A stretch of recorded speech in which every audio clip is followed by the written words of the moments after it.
episode here on 1950's Farm. Yes, the final episode of the week. Thank God some of you are saying out there. No, I'm sure you're not. Right. Well, as you can see, we're out in the combine again, or sort of the crawler / combine, and we're getting Harry's wheat done now. So the end of June has arrived, and the wheat is finished, which for a man from the UK is quite unbelievable. You know, in June the wheat in the UK is still usually green. You know, it doesn't sort of start turning until mid-July, or late July, depending on how hot I guess the summer is at that point. If it's really hot in sort of June, by mid-July it can sometimes be almost golden enough to harvest. I only think once in my harvesting career did we harvest wheat in July, and that was right at the end of July as well, but we reckon to normally start the wheat on roughly in and around sort of anywhere from the August sort of 13th to the 15th, somewhere around there, and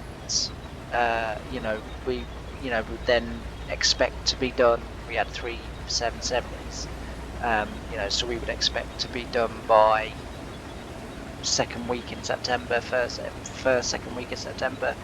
We would run the combines till late into the night, and we would reckon to have it done. But to have it all done by July is unheard of. A young man from Britain, but that's the way it is. And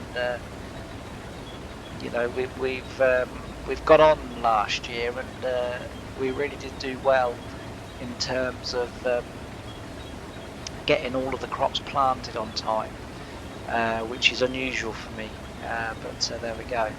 So I've been working quite hard. But yeah, so I hope you're all doing well. Hope you're having a good day. Hope your day's going the way that you would want and expect and hope that it would go. My day's not going too bad. We're keep looking out the window, praying that at some point we're going to see the sun. It hasn't happened yet. This is about week 3 of just solid grey skies. Yeah, that's really lovely. But yeah, it's about the 3rd week now of the skies just being solid grey. We've had a little bit of rain today just to mix things up a bit, because it's important that you mix things up every now and again. But yeah, some sun would be nice, or just something that breaks the monotonous of the grey up would be quite nice too. But yeah, that's what we've got. So a bit like the week before, I told a story. I don't know whether it was in the Walter series or whether it was in the Market Garden series. It probably more likely would have been the Walter series, just because sort of this week's Market Garden series episode, it's an episode that I'm not all that happy with, but in my defence, I was feeling very unwell that day, and I was very heavily drugged up with just about everything. My heart was really bad that day, my cold was really bad that day, I had a really bad sore throat, and it was just not a day that I had much enthusiasm for anything. So I apologise for that episode, but I like to get them out there if I can, and and make sure that my videos are regular and consistent, and there's a few people out there that I think look forward to my videos, and I like to try and fulfill sort of my side of the bargain, if you like. But yeah, I mean, we're now at Thursday of the week of recording that video, and thankfully, touch wood, feeling much better. So we're well on the way. But yeah, say in one of those episodes, I told a story, and I said that again, that I would sort of kind of do a chatty 1950s video for. Well, I didn't say it in the video, but I thought, well, I'll tell the stories in the 1950s series, because quite, not many people watch my videos, which is sort of fine, whatever. That's up to people. You can't, make them watch, but the majority of my views do come from the 1950s series, and so I thought, well, you know, the people that are watching 1950s aren't necessarily watching, the Walter series, and maybe even the Market Garden series. So I thought, well, I'll tell the stories in 1950s, and then sort of kind of everyone gets to hear it. And some of you may well be hearing it twice. I do apologise, but at the same time, you will get a much fuller um, sort of version of the story where I actually go through everything that did happen. So I was basically talking about, and I can't remember. Oh, I can actually remember. So it was in the Market Garden series. So in the Market Garden series, I'm looking to, for those of you that aren't watching it, why not? Firstly, no, I'm kidding. um, but for those of you that sort of, that don't watch that series, so at the moment we're contemplating expanding an area of the farm that's just a grass field at the moment, and I've been contemplating about putting pigs on there and grapes and different things, and it's quite a big area, so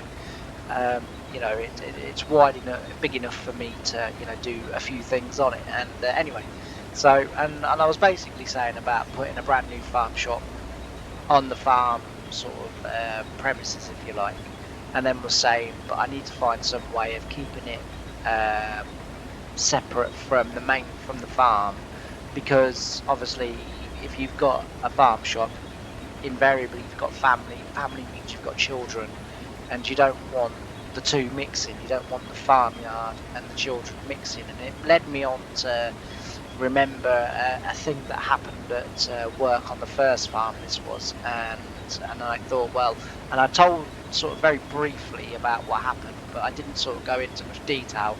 And at the end of that story, I did say to the people watching that video to watch a 1950s. That's right, it's coming back to me now. To watch the 1950s, because I actually tell everyone how that ended in full. So for those of you, as I say, that didn't watch that, so basically every year, the first farm that I worked on, every year, August bank holiday weekend, we would normally be finished combining. Normally our wheat and everything would be finished, and the only thing left to do would be linseed, and we usually did that in September, and the beans sometimes. But this particular year that this event kind of happened, it had been a very wet summer, and we were a long way behind, and there was myself and John, and then occasionally there was so Ray, who we'll talk about in these 1950 video, so he worked on the same farm as well, but he was, because he was retired, I mean he was in his 80s then, and he's still going today, thank goodness, because as I say, he does provide me with a lot of help with these videos and what have you, and as I say, he would then sort of sporadically come along, and he'd perhaps work 10 till 5 or something, but then the rest of the day or the rest of the evening into the night would just be me driving, or me running 2 tractors and trailers. So basically we'd have 2 tractors and trailers in the field. One would get filled, I'd take that back while I was away emptying that one. The other one would be filled. I would come back, drop that tractor off, pick up the other tractor, drive that back to the farm, empty that, and just keep doing that all night. Because the first farm that I worked on, they were a little bit tight, and for I think just over 1,000 acres, maybe 1,100 acres, something like that. They were not the best of farmers. They for me, they were lazy farmers. And most farms, we were a month behind where we should have been. Would have just employed another person, another 2 persons, and and we'd get the job done. But no, myself and John were expected, and Ray and were expected to I guess the expectation wasn't on Ray so much as me and John, but and John basically, when we kind of realised what was going to happen, said, "Well, we're going to cash in then, Jamie." And I said, "Okay, fair enough. How are we going to do that?" And he said, "Basically, we're going to work as late as we can because they don't like paying overtime, so we're going to work as late as we can." He said, until it gets too damp, basically. He said, and then we'll pack up, go home, go to sleep, come back in the morning, do it all over again, and we'll make them pay. And that's what we ended up doing. And it was in a way, it was a good summer. I'd sort of enjoyed it really because, as I say, we were working late, we were earning, sort of decent money, and yeah, it was a good time. It was all right. I like working late. I like working under the lights, and that it really did feel, like a real harvest kind of magical time of the year. I know that sounds a bit romanticised to say that, but I just loved working at night. On the second farm in the winter, for my ploughing and different things like that, I would work overnight when the frosts were really hard because I was able to travel, over the ground while I was ploughing. So I really liked it, and it didn't bother me any. And we'd get done sometimes at 2, 3 in the morning, go home, get a few hours sleep, be back at work again for 7, and do it all over again basically. And we literally just, me and John decided while the sun was shining, we were going to make hay, or straw in this case, because we were just going to keep combining, and we were just going to keep going, and that's what we did anyway. As I say, normally we'd be finished harvest by the August bank holiday weekend. We the main harvest would be done. It would just be linseed and beans that would be left.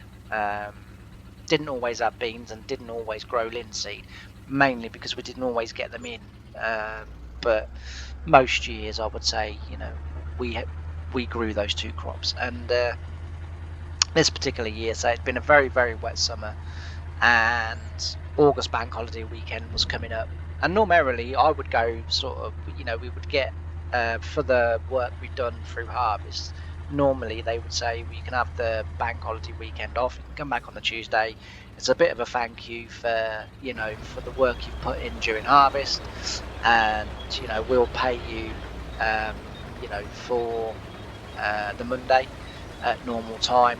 And it's just a bit of a thank you, and that was all right. But this sort of year, as I say, this year that wasn't going to be the case. We would need to work because the sun was going to be out over the bank holiday weekend. So on the Saturday of that weekend, the first farm, as I say, this is the first farm, so they would have a big family barbecue, right? None of the workers were in. Well, I was never invited, I'll put it that way. Whether the others were or not, I don't know, but I was never invited, which I don't mind because I wouldn't have gone anyway, so don't think I'm bitter because I'm not. They would have a big family barbecue, and they would have everyone round. They'd have a big marquee up, and they sort of do it properly, and that was fine. It didn't interfere or anything. Sometimes on the Saturday I might be in at work, or not very often. Like I say, normally the situation would be that they would give us the weekend off, I think mainly to keep us away from the barbecue, and so they could shut all the farm up, and then it didn't really matter if the kids were sort of running wild a little bit. Anyway, so this particular year, wet summer, we were harvesting on Saturday, and what we'd done was in the morning, myself and the boss, we put so you get like stakes, don't you? That you put them in the ground, and they've got like a hooked top.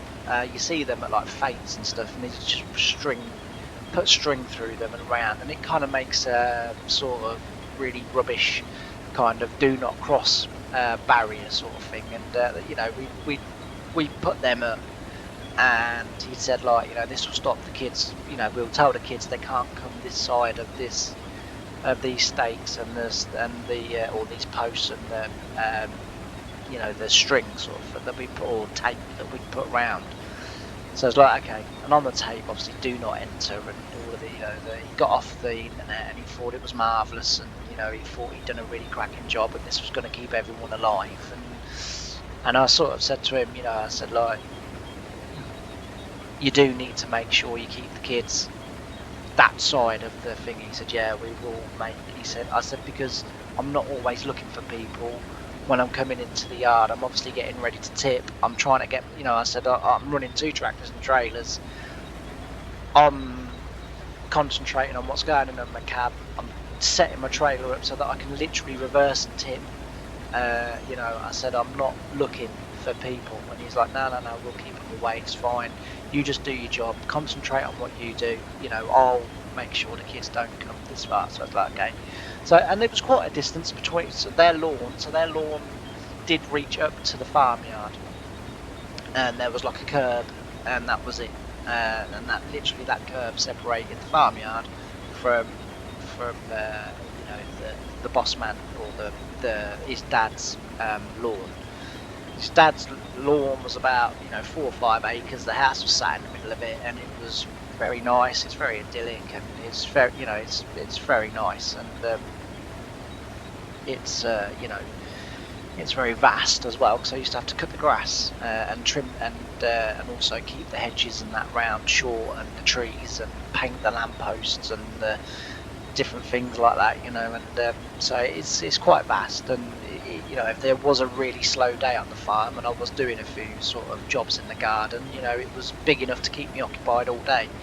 Anyway, this particular Saturday night now, so you know, the harvest is in full swing. You know, I was sort of about 3:30, 4 o'clock. Cars start turning up at the house and start parking on the drive. Got a massive driveway, and you know, cars are starting to park. And I was sort of kind of there, and I was tipping my trailer, and I was sort of watching the people get out, and you know, they all looked very posh and very nice, and you know, spoke funnily, and you know how posh people do, and you know, I was sort of kind of thinking, like, you know, crikey, do you know what I mean, like how the other half live and all that business, you know. And anyway, you know, sort of going along, gets back to the field. It's probably about 7:30, 8:15, and the combine stopped. So I go over to make sure, like, you know, John was okay, and I said, are you okay? He said, yeah. He said, I'm just having 10 minutes, mate. So I said, okay, fair enough. So he said, I don't really want to go and open up another field tonight. So I said, okay. He said, he said, I've got a bit of tummy trouble. So I said, all right. And John had a bag. He had stomach cancer. No.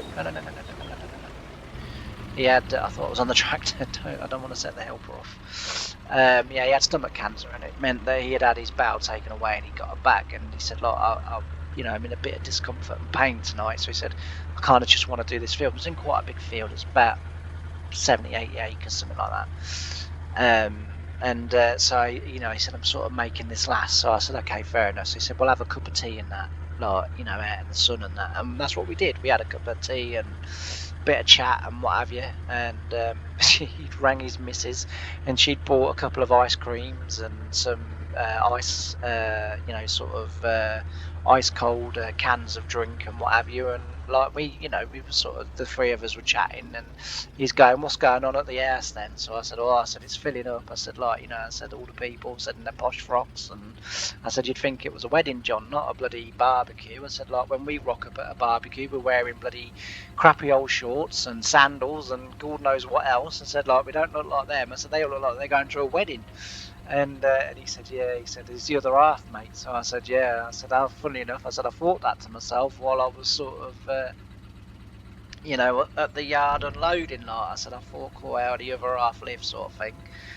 So anyway, we, you know, did that, and we got back on, go back to the farm. So I go back to the farm. It's probably about 8:15 now, so it's just starting to get dusk, really. It's not dark, but it's not really full daylight either. And we I get back to the farm, and when I I mean, and this is why, you know, I didn't want people running around there. So when I get back to the farm, I reverse up to the elevators. I start tipping my trailer. I go into the grain store to turn the elevator on at the other end so that it empties onto the pile. And only when I got into the shed and up to the thing was the two kids on top of the wheat heap. And I was like, whoa, lads, you need to get down, you know, you need to be over there. Like, you know, no, it's boring over there, you know, like, you know, all the old fuddy-duddies, you know, all talking and blah, blah, blah, you know, we want to play on the wheat, you know. And I was like, well, no, I said, because obviously I said, I'm working, you know, I need you that side of them posts. So anyway, they wouldn't go, so I rings my boss and I said, look, I got them in the grain store. I said, like, I don't want them in here. I said, like, I can't empty my trailer until they're gone. I said, because I'm not having the elevators working in here by themselves, you know, with them in here while I'm sort of sorting out other things. And because we had to lay tins down as well, and like then like Hesse and sack up the joints so that the grain didn't seep through. So I had sort of quite a few different little tasks that I needed to do while I was in the grain store. And I didn't want other people in there, because obviously I let the elevators run themselves while I'm in there, while I'm sort of getting on, because I'm not anywhere near the end that's turning and swiveling sort of in the shed. So, you know, I'm sort of fairly safe. And I didn't want those kids on there. So anyway, he comes in and he sort of gets them gone, and he says, I'm sorry, I'll make sure that I keep a good eye on them. And I said, well, you know, I said, it would be helpful. I said, because otherwise, you know, I said, you know, I don't want no accidents. I don't want none of them to get hurt or anything. No. He said, I understand. So, go back to the farm. Quick chat with John. Tell him what's happened. The trailer's not quite full. So I'm having a round on the combine with him. Tell him what happened. He's like, bloody hell. He goes, you want to watch that, mate? He said, like, you don't want them around now. I said, no. I said, because the way the farm was set up in the summer was you would come into the farmyard through one gateway. You would then go down, so you'd have the grain stores as you came in on the right hand side. There'd be on the left hand side would be some old garden sheds, some lean-tos, an old brick building, and then like a really old-fashioned kind of hay barn with the loft at the top. Now we use them to, you know, store sort of, you know, wood and, you know, crap basically. So they weren't really used for much as such, the old barns, the lean-tos and the old hay barn, as I say. But there was a lot of wood in there. There was a lot of, you know, metal and, you know, old anvils and, you know, stuff like that. Or, you know, sort of, it's just a typical, you know, sort of farm shed. You know, tins of paint that hadn't been used for about 90 years. Do you know what I mean? Like, it's just that kind of thing. But the door, because there was nothing in there we felt worth nicking, and anyone that went in there wouldn't nick anything anyway. In actual fact, if anyone went in there, they'd probably tidy it up for us. We never padlocked it, you see, so the door could be obviously opened and you could go through, and like I say, it was never locked or anything like that. And John's put the load in the combine. I'm on the tractor and trailer, coming back to the farm. So you come into the farm, and say you come in through those groups of sheds. Now, from the old hay barn type shed, you can get all the way through, so that you come out on, like, as you're coming off the road into the farm, you can come right out onto that bit there. The only problem is that if you come out there, you're not seen until you get past the shed, sort of. It's like the doors, and there's like it's hard to explain, there's like a cover over the top, and you don't, darn it, that's because I'm not bloody concentrating. And you don't see someone that's come out of there until they're out onto the road, you know, sort of coming into the farm. But otherwise you just don't see them. And coming down the road, and you know, we're sort of quite busy. I turn into the farm, obviously not expecting no one there. And as I come into the sheds, as I'm coming up to the sheds and the lean-to and different things, so I haven't gone around the corner yet. Now the corner, you go around the corner, then I'd have the elevators coming out of the shed, and I'd have to drive between the lean-to and the elevators, and the gap wasn't very big, but it was wide enough for my tractor and trailer. And then sort of drive past them, and then back up to the elevator, and then turn, and then you would go right, and then you'd go all the way around sort of the grain stores, the seed shed that we used to have, that we had a seed dresser in there, and you would go around the back of there, and then so basically 3 rights and then 3 right turns, and then you would be back out onto the road again, but you'd go out through another gate, so that you had all the in traffic coming in one side, but you had to go out the other side, and it was basically so that none of us ever met. Because, as I say, there was a lot of blind corners. There's a lot of, sort of potential accident hotspots on the farm, and so they had it that you came in one gate and you went out the other gate, and that was all year round. Like, it was never no different. In one gate, out the other gate.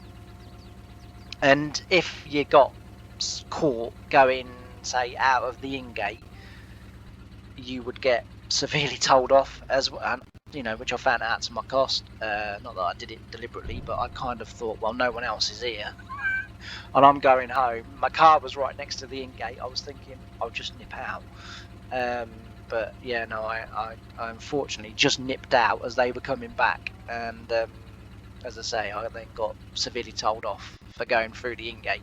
So I've come up to the sheds, up to the lean-to, about to go around this sort of L-shaped corner between the lean-to and the grain elevators.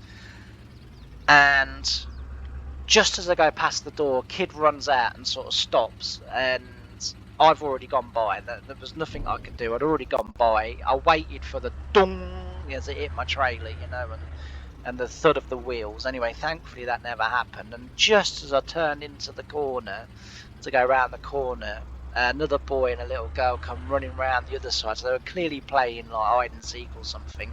Come running round the corner, but they were running. Thankfully, instead of being near to the lean-to, they were more towards the grain elevator, and so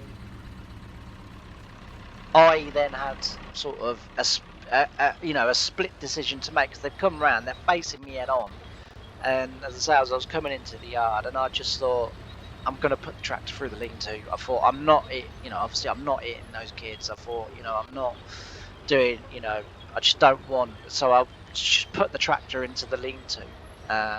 Made a bloody mess of the tractor, and it made a mess of the lean-to. And of course, within a few seconds, suddenly, because you can see from their garden, you could see the farmyard and everything. People sort of come running over, and the kids had realised what they'd done, and they buggered off around the other side and out of sight. And of course, my boss has come over, and like anyone else, are you all right? What happened? Literally just started laying into me, like having a right go. And I said to him, I said, look, I told you to keep those bloody kids over there. I said, I've just come down here. I said, I'm just about to come around this corner. I said, and a boy and a girl's come running round. I said, I've had a decision to make. I said, do I keep going and hope that I miss them, or do I turn the tractor and the trailer into the lean-to? I said, and avoid everyone. I said, because I said, I don't want a kiddie's death.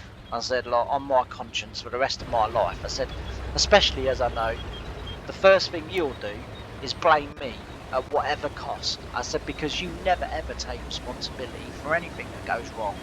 I said, it's always me. I said, we've already had it this year. There was another incident between me and Ray. And I said, I've already had it this year where someone else messed up and it was my fault. And I said, and I weren't even on the bloody business at the time. I said, I was at home. I said, but it was still my fault. I said, therefore, I'm not having.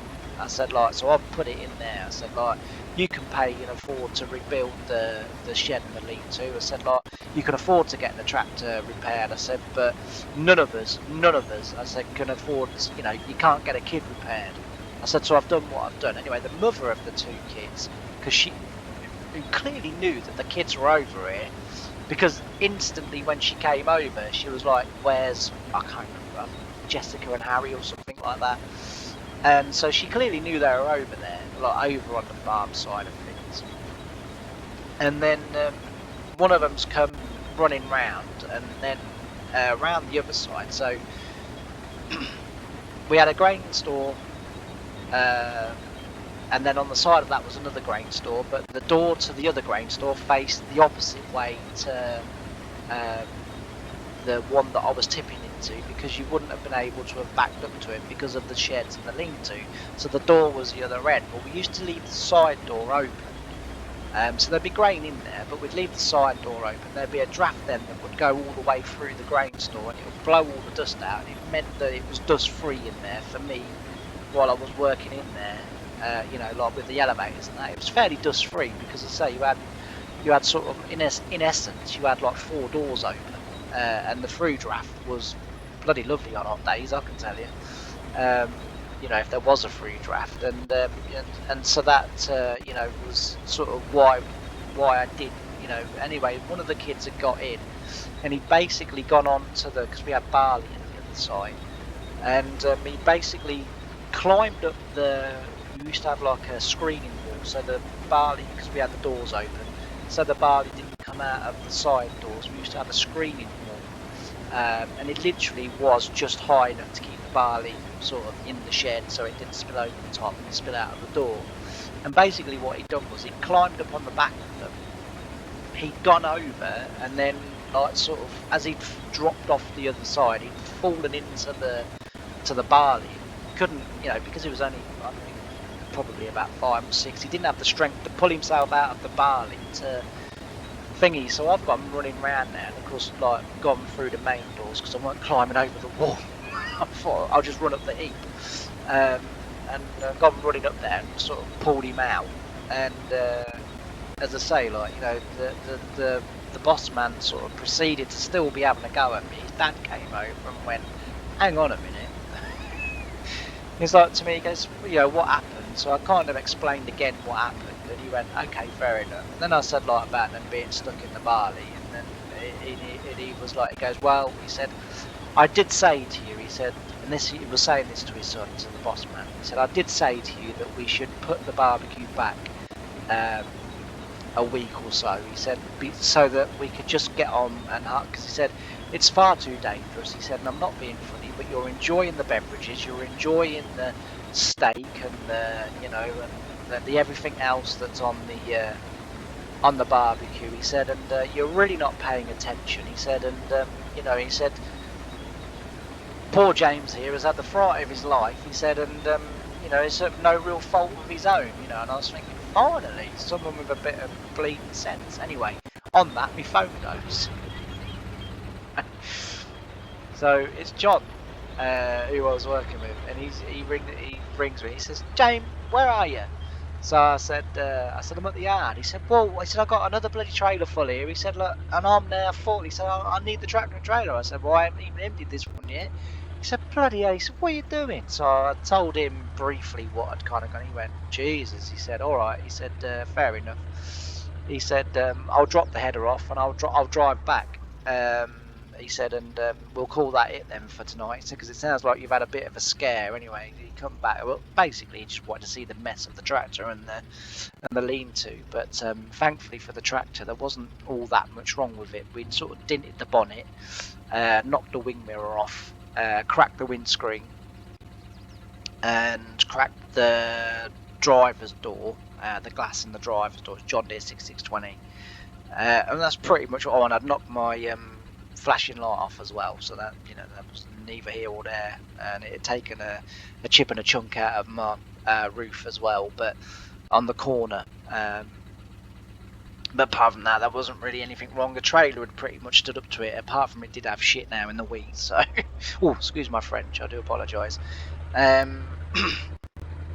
And yeah, so he had, like, you know, as I say, like stuff in the wheat, and yeah, it was not great. And it was even better that, you know, I'd kind of got the blame for it, and you know, it just highlights, you know, how quickly you know, lives can be changed.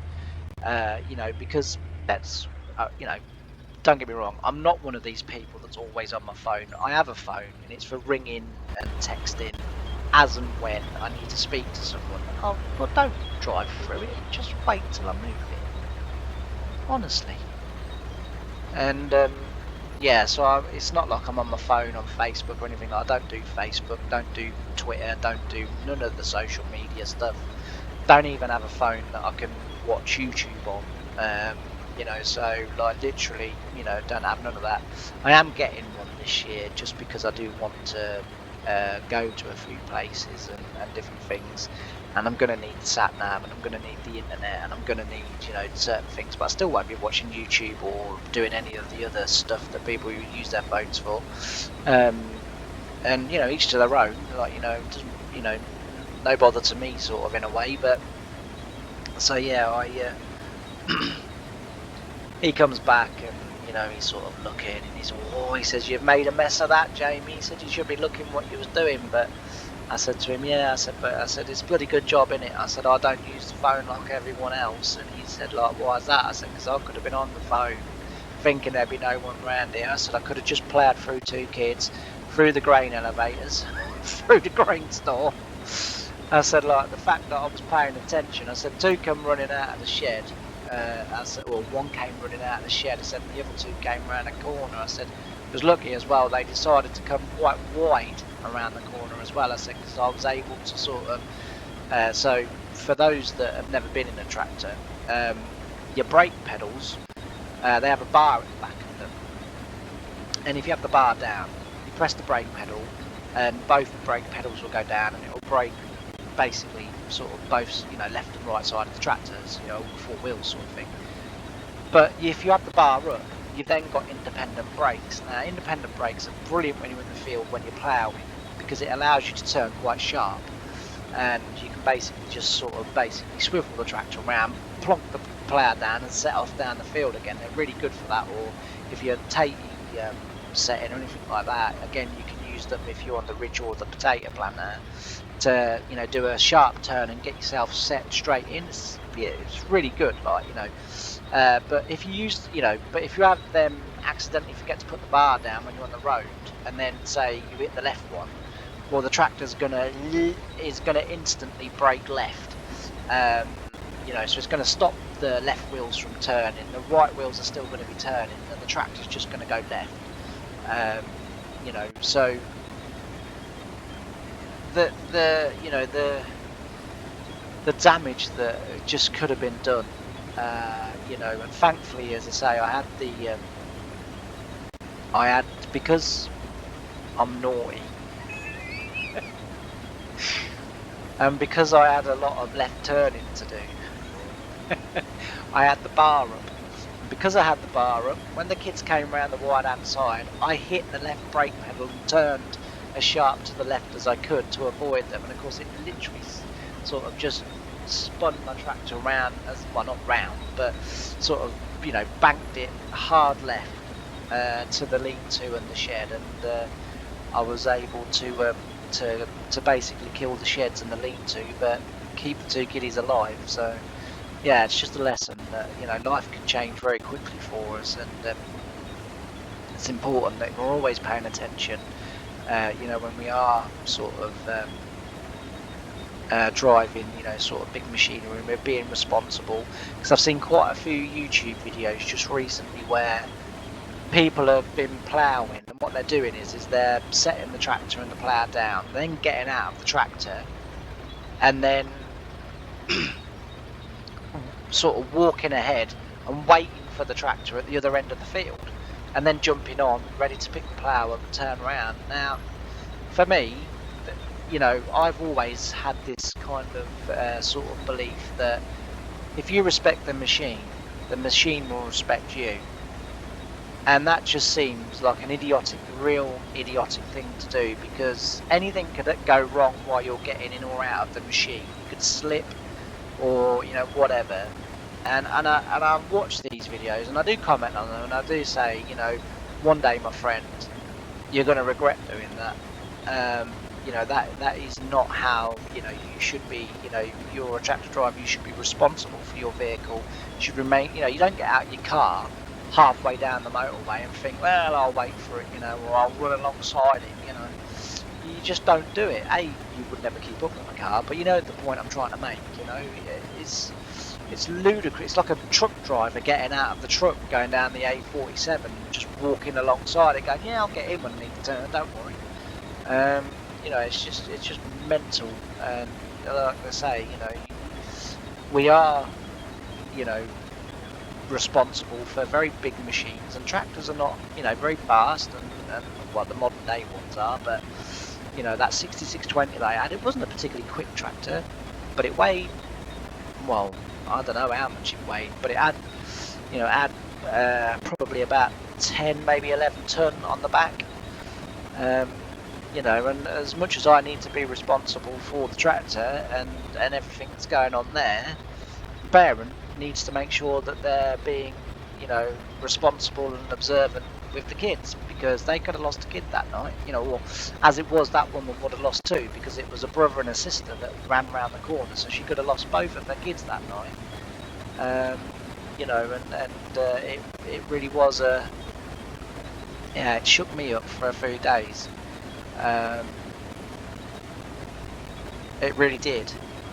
As I say, it affected me for a few days. I felt, really, because I didn't have children at the time, but I very often, like when, I don't get to see my son no more because mum's being an idiot, but when I did sort of see him, and I sort of took him up, onto the farm, like either the first farm because they let me take him there, or the second farm that I worked on, they let him have a ride on the combine and what have you, and that sort of kind of story sort of comes into my mind. I think, oh God, if that was, my son, honestly, I'd never forgive the person driving the tractor, even though deep down I would know it wouldn't necessarily be their fault.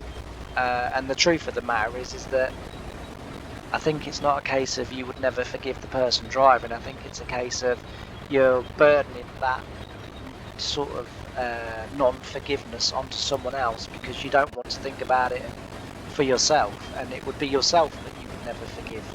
As for me, I mean, I've always made it quite clear to my son, when we've sort of gone onto the farm, right, I need to be able to see you at all time. If we're in a tractor, if we're in a combine, you sit still, you do as you're told. You have to remember that the person driving is the person in charge, not me. So if they're telling you to do something in there, you need to be doing it, especially if it's like for your safety or whatever. And I've always made it quite over clear, really, and been a little bit over fussy, but yeah, like I say, tractors and things like that, you don't mess with them, because you ain't winning. It's like the day that I was underneath my power hour in the middle of the field trying to pull strings out of the bearings and from around the tines, and John, who I work with, he was drilling in the field, and he'd obviously seen what was going on and sort of came up to the tractor. I'm still underneath the power hour trying to pull all this stuff out, thinking he's come to give me a hand or whatever, and he just grabs hold of my feet and drags me out, and then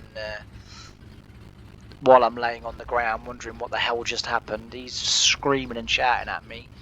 But it's only through him screaming and shouting at me when he goes, if your hydraulics on your tractor had failed at that point, that would have come down on your head and your chest. He said, like, you would be instantly killed, you bloody idiot. You take it back to the farm, you put the lift arm jacks underneath, you support the power arrow so that can't drop by chaining the forklift up and supporting it with a chain to make sure that it can't drop, so that none of that falls on you, or take it off your tractor, chain it onto the forklift, rock the power arrow up so as it's sort of vertical in the air, and then do it like that, and have the chocks underneath the roller so that it doesn't roll forwards and crush your legs. But he said, like, the one thing you don't do is lay underneath it on your on your tractor. But yeah, so as I say, farm safety vitally important, and always remember that for yourselves and for your children. And if you're working on a farm and you do have a situation where I mean, sometimes those families would come and they'd be showing them around the farm while we were working. It's always important to be aware of who's on the farm at the time and where they might be and how that might impact you. But anyway, as I said, I thought I'd give a little bit more fuller. What an absolute donkey. I was meant to bring the tractor and trailer down here to empty the rest of the go on. And I got off the tractor and trailer and obviously thought, oh no, what I'll do, I'll just empty the combine into me pockets. Shall we take the tractor and trailer? It'll be slightly easier, James. But yeah, anyway, and say hopefully, I think people do like listening to my stories and the things that happen on the farm and what have you. And I'd sort of, and sometimes I hope I can help highlight, certain dangers and different things on, farms and different things. But yeah, as I say, but I am going to leave this episode here. We've got this field combine. I'd sort of kind of deliberately saved this field for a chatty video because it's again just the right size when you're doing something like this. But yeah, hopefully you've, as I say, sort of enjoyed the episode and enjoyed watching me combine and enjoyed me chatting away and telling the story and